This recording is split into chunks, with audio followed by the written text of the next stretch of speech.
Sir నమస్కారం sir. నమస్కారం. ఈ పిన్నెల్లి రామకృష్ణారెడ్డి మాచర్ల ఎమ్మెల్యే ఆయనకి కోర్టు ఒక ఇచ్చిందండి 5వ తారీఖు వరకు ఆయన అరెస్ట్ చేయద్దండి. ఎలా చూద్దాం సార్ ఇది? అంటే మనం కోర్టు ఇచ్చిన ఆదేశాల మీద కోర్టు వాళ్ళు ఎందుకు ఇచ్చారు, ఎట్లా ఇచ్చారు అనే వాటి జోలికి వెళ్ళకుండా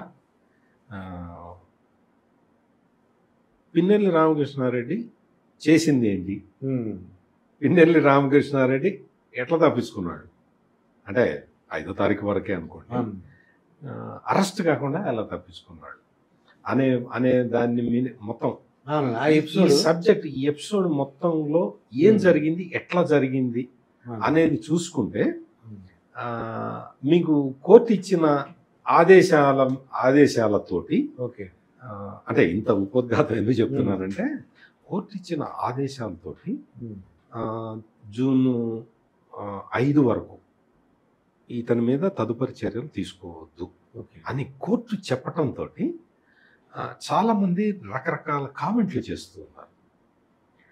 ఆ కామెంట్లను దృష్టిలో ఉంచుకొని నేను మీకు ఈ కొంచెం లీగల్గా విమర్శించాలి. ఎందుకు, దీనివల్ల ఏంటి, ఏం జరగబోతున్నది, ఇంతకుముందు ఏం జరిగింది, ఇప్పుడు ఏం జరగబోతుంది, ఎలా తప్పించుకున్నాడు, పోలీసులు ఎందుకు అరెస్ట్ చేయలేదు. ఎగ్జాక్ట్. ఇప్పుడు మొత్తం కోర్టు ఆ తరహా ఆదేశాలు ఇచ్చింది అంటే ప్రాసిక్యూషన్ అనేది కరెక్ట్గా ఉంటే ప్రాసిక్యూషన్ చెప్పిన దాన్ని బట్టి కోర్టు నిర్ణయం ఉంటుంది. ఇంకా అంతే, ఇంకా అంతకు మించి మనమేమి మాట్లాడగలం. పిన్నెల్లి రామకృష్ణారెడ్డి ఆయన అధికార పార్టీ, ఇంకా అధికారంలో ఉన్న పార్టీకి సంబంధించిన ఎమ్మెల్యే. 20 సంవత్సరాల నుంచి అతను ఎమ్మెల్యేగా ఉన్న వ్యక్తి. అటువంటి వ్యక్తి ఈవీఎంని బద్దలు కొట్టాడు అంటే, ఈవీఎంని బద్దలు కొట్టి తన ఆధిపత్యాన్ని ప్రదర్శించడానికి ప్రయత్నం చేశాడు అంటే ఆ సంఘటనని మనం ఏదో ఒక అతి సాధారణమైన సంఘటనగా చూస్తే మనం చాలా పొరపాటు చేసినట్లు లెక్క, చాలా చాలా పొరపాటు చేసినట్లు లెక్క. అది చాలా తీవ్రమైన సంఘటన. కానీ దాన్ని వైఎస్ఆర్ కాంగ్రెస్ పార్టీ వాళ్ళు ఏం చేస్తున్నారంటే, అంతకు ముందు లేదు ఆ పోలింగ్ బూత్లో ఈయన ఈవీఎం పగలగొట్టడానికి ముందు ఏం జరిగింది అనే వీడియోలు సర్క్యులేట్ చేస్తున్నారు, సోషల్ మీడియాలో విస్తృతంగా సర్క్యులేట్ చేస్తున్నారు. ఆ పోలింగ్ బూతులు బయట అక్కడ ఏం జరిగింది అంటే, తెలుగుదేశం వాళ్ళు వైసీపీ ఏజెంట్ని బయటికి లాగి కొట్టారు, దాడి చేశారు. వైసీపీ వాళ్ళు అడ్డం వెళ్ళిన వైసీపీ వాళ్ళని చితక్కొట్టారు, రక్త గాయాలైన వాళ్ళకి. అవి చూడటంతో ఆవేదన చెందిన పిన్నెల్లి రామకృష్ణారెడ్డి ఆ పోలింగ్ బూత్లోకి వెళ్ళి ఆ ఈవీఎంని పగలగొట్టాడు అని సమర్థించుకోవటానికి వైఎస్ఆర్ కాంగ్రెస్ పార్టీ సోషల్ మీడియా గత వారం రోజులు కాదు, ఒక 5 రోజులుగా విపరీతమైన మెటీరియల్ని, వీడియోల్ని, వాటిని, కామెంట్స్ని ఇవన్నీ సోషల్ మీడియాలో గుప్పిస్తూ ఉన్నది.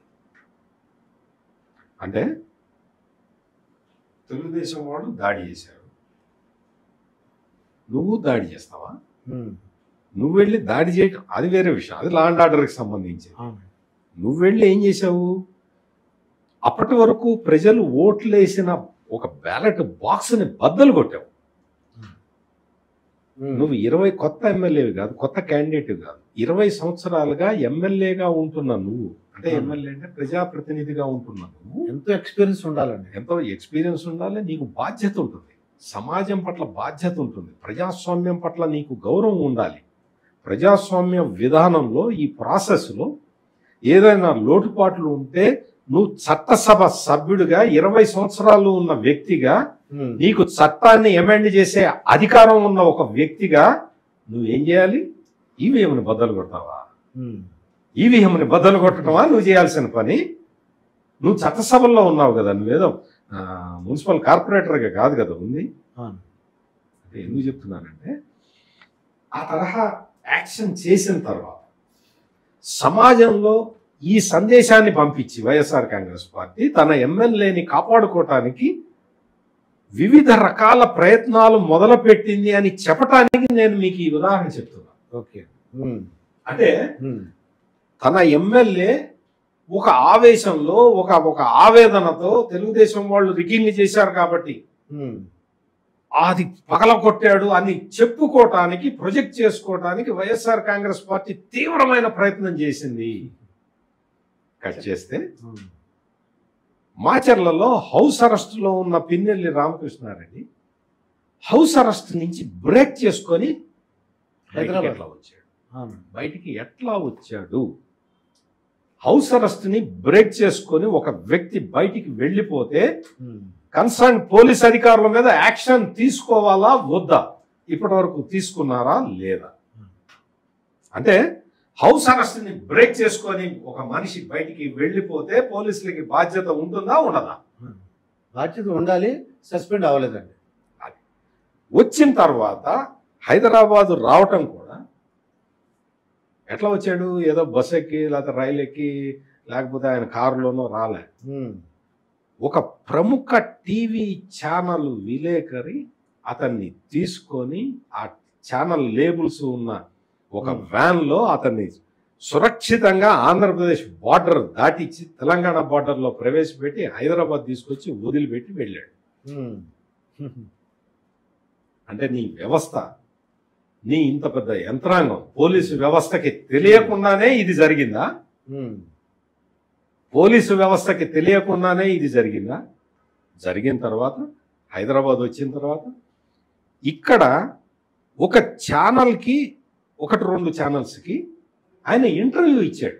అవునండి, నేను చూశాను. ఆయన ఇంటర్వ్యూ ఇచ్చాడు. అంటే దాని అర్థం ఏంటి? హైదరాబాదులో ఉన్న ఆ ఛానళ్ళకి సంబంధించిన రిపోర్టర్లకి పిన్నెల్లి అనుపానువులు తెలిసినట్టే కదా, ఎక్కడున్నాడో తెలిసినట్టే కదా. పోలీసులు హైదరాబాద్ అంటే ఆ తర్వాత సిట్ వేయటము, సిట్ కేంద్ర ఎన్నికల సంఘం అడగటం, ఇదంతా సబ్ స్టోరీ. అదంతా జరిగిన తర్వాత పోలీసులు పిన్నెల్లి రామకృష్ణారెడ్డి కోసం, వేట కోసం వచ్చిన తర్వాత పోలీసులు ఫస్ట్ చేయాల్సిందేంటి? ఆ రిపోర్టర్ల దగ్గరికి వెళ్ళి ఎక్కడ ఇంటర్వ్యూ ఇచ్చారు, ఆయన్ని మీరు కాంటాక్ట్ చేశారా, మీరు ఆయన్ని కాంటాక్ట్ చేశారా, కాంటాక్ట్ చేస్తే ఆయన ఫోన్ నెంబర్లు ఏంటి, కథ ఏంటి, కమామిషి ఏంటి అని వాళ్ళని కూడా ప్రశ్నించాలి కదా. ఈ తరహాలో మీకు మొద్దుసీను అని ఒక షార్ప్ షూటర్ ఉండేవాడు. అతనికి సంబంధించిన కేసులో అతన్ని భావ కళల్లో ఆనందం గురించి చేశాను అని ఒక ఛానల్లో అది ప్రసారం అయితే పోలీసులు ఆ ఛానల్కి సంబంధించిన రిపోర్టర్ని తీసుకెళ్లి ఎంక్వైరీ చేశారు. నువ్వు ఎక్కడ ఇంటర్వ్యూ చేసావు, ఏంటి ప్లేస్ ఏంటి, ఎక్కడ అని అడిగారు. అంటే ఉదాహరణ చెప్తున్నాను. అంటే ఈ తరహాలో పిన్నెల్లి రామకృష్ణారెడ్డి తీసుకొని వచ్చిన తర్వాత అతను సంగారెడ్డి దగ్గర ఇస్నాపూర్, కంది ఆ ప్రాంతంలో సెల్ ఫోన్ టవర్ల ఆధారంగా తెలంగాణ పోలీసులు చెబితే ఆంధ్ర పోలీసులు అక్కడికి వెళ్ళారు, చూశారు. అప్పుడే కారు వదిలిపెట్టింది, డ్రైవర్ ఉన్నాడు, గన్మెన్ ఉన్నాడు, ఆయన సెల్ ఫోన్ అక్కడే ఉంది, ఇవన్నీ అక్కడే ఉన్నాయి. అంటే ఏంటి? కారు వదిలిపెట్టి నడుచుకుంటూ వెళ్ళుండాలి, లేకపోతే ఇంకో కారులో వెళ్ళాలి, అంతే కదా. అది కనుక్కోవడం పెద్ద కష్టమైన విషయమే కాదు. అది కనుక్కోవడం పెద్ద పోలీసుల పని అది కదా. ఈ తరహాలో అది అయిపోయిన తర్వాత ఆ తర్వాత సంగారెడ్డి పోలీసులు క్లారిఫికేషన్ ఇచ్చారు. ఆంధ్రాకి సంబంధించిన వ్యక్తులు ఎవరు మా దగ్గర అరెస్ట్ కాలేదు, మాకు సంబంధం లేదు, మీడియాలో వస్తున్న వార్తలు అసత్యం, మాకు సంబంధం లేదని వాళ్ళు ఇచ్చారు. అక్కడి నుంచి ఎక్కడికి వెళ్ళాడు. ఆ తర్వాత రాత్రి 7 అప్పుడు, ఆ రోజు రాత్రి 7 గంటల సమయంలో ఆయన అక్కడి నుంచి మహబూబ్ నగర్ పారిపోయాడని, జడ్చర్ల దగ్గర ఒక పత్తి జిన్నింగ్ మిల్, కాటన్ జిన్నింగ్ మిల్లో, ఆ జిన్నింగ్ మిల్ వైఎస్ఆర్ కాంగ్రెస్ పార్టీకి సంబంధించిన నాయకుడిని, అందులో షెల్టర్ తీసుకున్నాడని వార్తలు వచ్చినాయి. కట్. ఆ తర్వాత ఇంకా వార్తలు లేవు. ఈ తరహాలో జరిగిన తర్వాత అక్కడ పోలీసులు అలర్ట్ చేశారు, మాచర్ల గురజాల కోర్టులో జడ్జీలు అప్పుడు సెలవులో ఉన్నారని చెప్పి నరసరావుపేట